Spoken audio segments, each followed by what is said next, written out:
భరత్ రెడ్డి గారు, సంఘటన జరిగిన మరుసటి రోజు మనం 10 టీవీ స్టూడియోలోనే మాట్లాడాం. మీకు పహల్గామ్లో పనిచేసిన అనుభవం కూడా ఉంది. ఈ సంఘటన ఈరోజు ఆర్మీ చీఫ్ వెళ్తున్నారు, ఇదంతా ఒక యాజ్ ప్రొసీజర్గా జరుగుతుంది, డిపార్ట్మెంట్ ప్రొసీజర్గా జరుగుతోంది.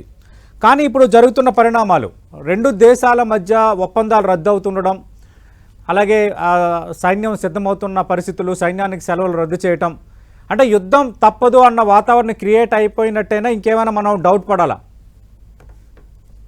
ఐ థింక్ ఎస్కలేషన్ అయితే అవుతుందండి, దాంట్లో డౌట్ లేదు. కానీ యుద్ధం జరుగుతుందా లేదా అనేది ఈజ్ అ డిబేటబుల్ క్వశ్చన్.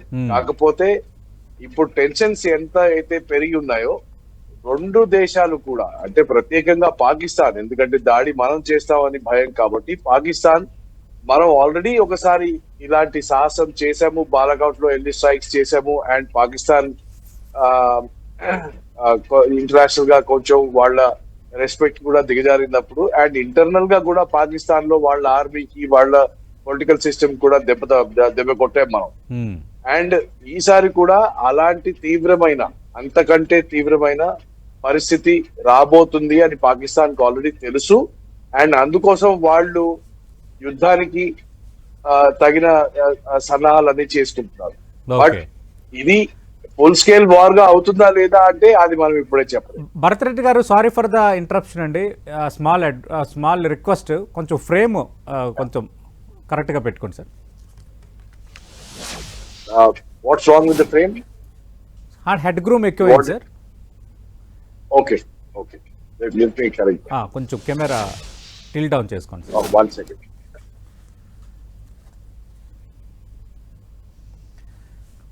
ప్రస్తుతం భారత్ పాక్ సరిహద్దుల్లో యుద్ధ మేఘాలు కమ్ముకుంటున్నాయి. మరి యుద్ధం తప్పదా? ఇదే అంశంపై లంచ్ అవుట్ డిబేట్ కంటిన్యూ అవుతుంది. భరత్ రెడ్డి గారు, అంటే మనం చూసాం, అటు సింధు నదీ జలాల ఒప్పందాన్ని భారత్ రద్దు చేస్తే, సిమ్లా ఒప్పందాన్ని అటు నిన్న పాకిస్తాన్ రద్దు చేస్తున్నట్టుగా ఒక ప్రకటన చేసింది. ఇక కీలకమైనది కాల్పుల విరమణ ఒప్పందం రద్దు.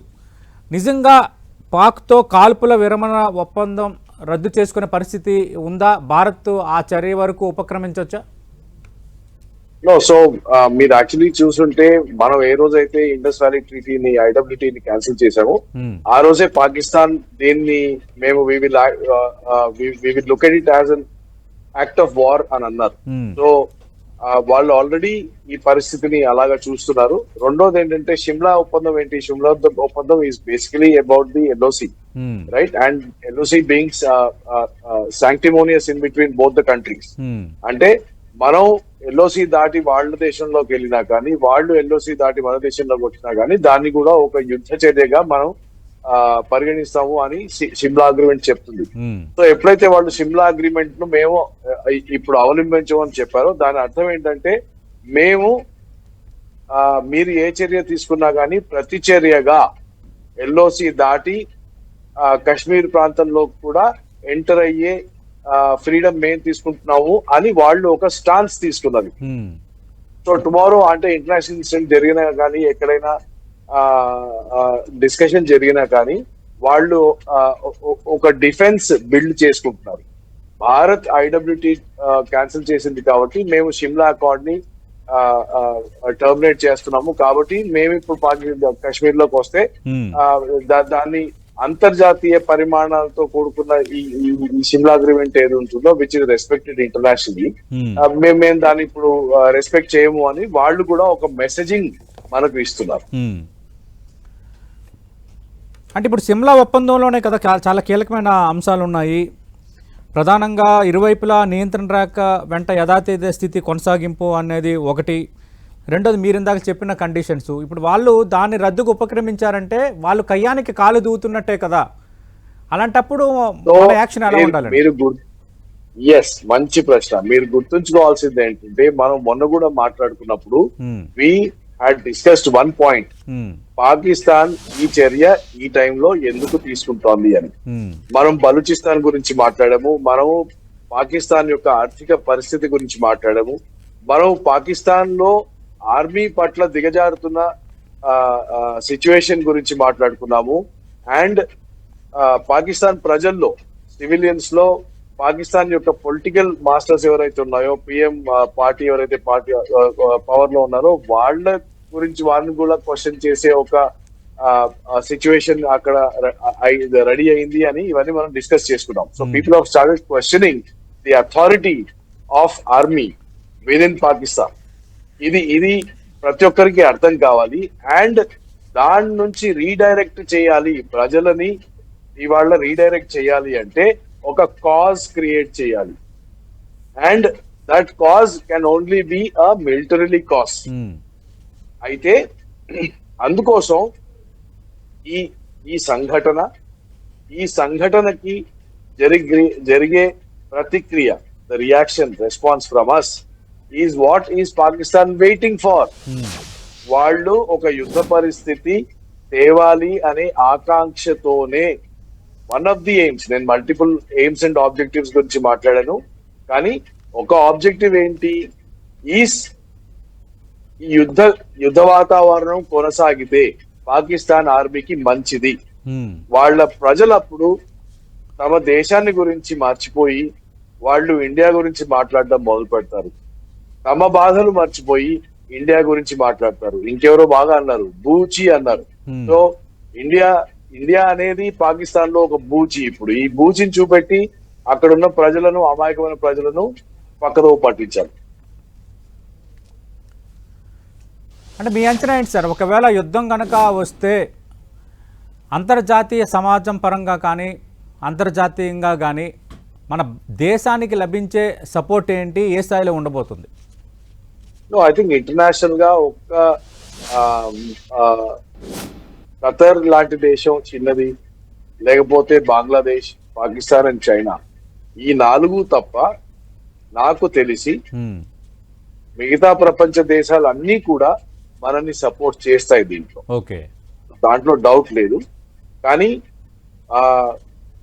ఇప్పుడు ప్రాబ్లం ఎక్కడొస్తుందంటే పాకిస్తాన్ ఈ చర్య తనకు తానుగా తీసుకుంటుంది అని అనుకోవడం కూడా మన అమాయకత్వం అవుతుంది. చైనా ఎక్స్ప్లిసిట్ సపోర్ట్ లేకపోతే, ఈ ప్లాన్ చైనాతోని వీళ్ళు ఆల్రెడీ డిస్కస్ చేయకపోతే పాకిస్తాన్ ఇంత సాహసం చేసే ధైర్యం రాదు వాళ్ళకి. సో ఐఎమ్ ష్యూర్ ఇక్కడెక్కడో చైనా వెనకాల నుంచి పరోక్షంగా పావులను కదుపుతోంది. అండ్ ఈ చిన్న సంఘర్షణ ఏదైతే localised I mean in between, globally చూస్తే this is a localised conflict in between India and Pakistan. ఇది పెరిగే అవకాశం చాలా ఎక్కువ. ఇట్ మైట్ సో మనకి వెస్టర్న్ బార్డరే కాక ఈస్టర్న్ బార్డర్స్ కూడా ఓపెన్ అప్ అయ్యే అవకాశం కూడా చాలా ఉంది. అండ్ చైనా చాలా రోజుల నుంచి అరుణాచల్ ప్రదేశ్ లో అండ్ భూటాన్ వైపు ఈ ప్రాంతం కూడా మాదే అని వాళ్ళు క్లెయిమ్ చేసుకుంటూ వస్తున్నారు. సో అక్కడ కూడా చైనా ఒక దురాఘాతం చేయొచ్చు. సో ఆ యాంగిల్ మనం మర్చిపోవద్దు. అంటే ఒకవేళ పాకిస్తాన్కి చైనా కనుక సపోర్ట్గా నిలిస్తే మనం పైచే సాధించగలమా? సారీ, మళ్ళీ అడిగింది. సారీ, మీరంటున్నట్టుగా పాకిస్తాన్ ధైర్యం వెనుక చైనా ఒక ప్రధాన కారణం అయితే, పాకిస్తాన్కు చైనా సపోర్ట్గా నిలబడితే మనం పైచే సాధించగలమా పాకిస్తాన్ పైన? పాకిస్తాన్ పైన మనం పైచేయి సాధించడం పెద్ద కష్టమైన పని కాదు. That is easy. పాకిస్తాన్ ఇవాళ అంటే మీరు ఓన్లీ పాకిస్తాన్ ని తీసుకుంటే, పాకిస్తాన్ కి నాకు తెలిసి 3 నుంచి 7 రోజుల కంటే ఫుల్ స్కేల్ వార్ కొట్లాడే శక్తి కన్నా ఎక్కువ లేదు. ఎందుకంటే war is not just about కొన్ని ఎయిర్ క్రాఫ్ట్, కొన్ని షిప్స్, కొన్ని మిసైల్స్ ఉండడం కాదు. It also requires lot of money. That is number 1. So China probably will supply equipment, arms, ammunition, technology, will also carry out digital warfare, information warfare. ఈ support అంతా China ఇవ్వచ్చు. వాళ్ళు ఇస్తే కొంచెం ఎక్స్టెండ్ కావచ్చు. The hostilities we will extend for some more time, right? అందుకోసం ఏది and second, దీనికంటే పెద్ద పరిస్థితి, పెద్ద ప్రమాదం, పొంచున్న ప్రమాదం, ముప్పు ఏంటంటే మనం 2 కూడా న్యూక్లియర్ స్టేట్స్. అవును. And Pakistan being an insecure state, ఎన్నడూ కూడా మనం ఇప్పుడు మీ దగ్గర కత్తి, నా దగ్గర కత్తి ఉంటే ఉమ్, ఎవడైతే ఎక్కువ భయపడతాడో వాడు కత్తిని ముందు తీస్తాడు. ఉమ్, సో ఇప్పుడు ఇంకా డైలాగ్స్ లో లేక స్టేట్మెంట్స్ లో అణు వెపన్స్ గురించి ఇప్పటి వరకు ఏమీ డిస్కషన్ రాలేదు అవును. ఇరువైపుల నుంచి. ఉమ్, బట్ మనం ఒక తీవ్రమైన చర్య తీసుకుంటే Pakistan might issue statement that మేము యూజ్ చేస్తే మేము రెస్పాన్సిబుల్ కాదు అని కూడా ఒక స్టేట్మెంట్ ఇచ్చేయచ్చు రేపు వాళ్ళు. ఉమ్. అంటే అక్కడ వరకు అంత ఎక్స్ట్రీమ్ వరకు వెళ్ళే వరకు వస్తుంది ఆ పరిస్థితి. సాధారణంగా రాకూడదు, ఉమ్, కానీ మీకు ఎవ్రీథింగ్ డిపెండ్స్ హియర్. ఇది ఎలా ఉంటుందంటేనండి, ఉమ్, లీడర్షిప్ పైన డిపెండ్ అయ్యి ఉంటుంది. ఉమ్, లీడర్షిప్ ఎంత సమన్వయంగా ఉంటే అంత కంట్రోల్ చేసుకోవచ్చు.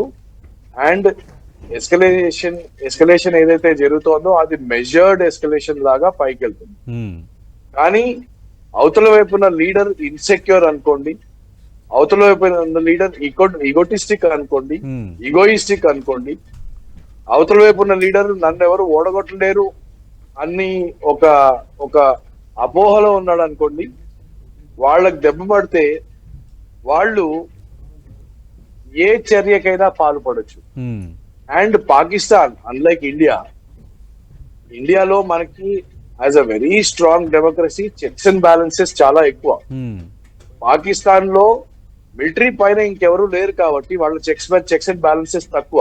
అవును. కాబట్టి వాళ్ళు యాక్సిడెంటల్ గా ఫైనల్ డెసిషన్ తీసుకునే అవకాశం ఎక్కువ ఉంటుంది. ఓకే. కాబట్టి ఆ అవకాశాన్ని మనం తప్పకుండా ఆలోచించి ఒక స్పెషల్ రెఫరెన్స్ పాయింట్ లాగా పెట్టుకునే మనం ముందుకెళ్ళాలి. Okay, right. భరత్ రెడ్డి గారు, అంటే ఆల్రెడీ ఈరోజు హోంమంత్రి అమిత్ షా కూడా అన్ని రాష్ట్రాల ముఖ్యమంత్రులకు ఫోన్ చేశారు. మన డిబేట్ నడుస్తున్నప్పుడు అది బ్రేకింగ్ కూడా వస్తుంది. పాకిస్తాన్ దేశీయులందరినీ పంపించేయాలి, మీరందరూ సమాయత్తంగా ఉండాలి అన్న సంకేతాలు పంపుతున్నారు. What it means?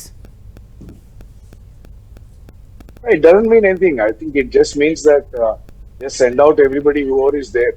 ఇంప్లిమెంటేషన్ పరంగా ఈ దేశం తీసుకున్నాం కాబట్టి మీరు మీ సెటప్ యూజ్ చేసి కూడా ఐడెంటిఫై చేయండి అండ్ అందరినీ పంపించండి అని ఒక it's just I think executive action more than anything else. But it also tells the seriousness that ఒకటేమో స్టేట్మెంట్ ఇవ్వడము కానీ ఫాలో అప్ యాక్షన్ లేకపోతే దాని వెనకాల ఏమో ఉండదు. ఇక్కడ మాత్రం పర్టికులర్ గా I think home minister is also sending a message to all the states that are serious about this time. And ఎవరు ఎక్కడున్నా కానీ మీ పోలీస్ వ్యవస్థ, అడ్మినిస్ట్రేషన్ వ్యవస్థలో రిజిస్టర్డ్ సిటిజన్స్ వీళ్ళు ఉంటారు కాబట్టి వీళ్ళని కూడా ఐడెంటిఫై చేసి మీరు వాళ్ళని వాపస్ పంపించేయండి అని. It's an executive operational issue.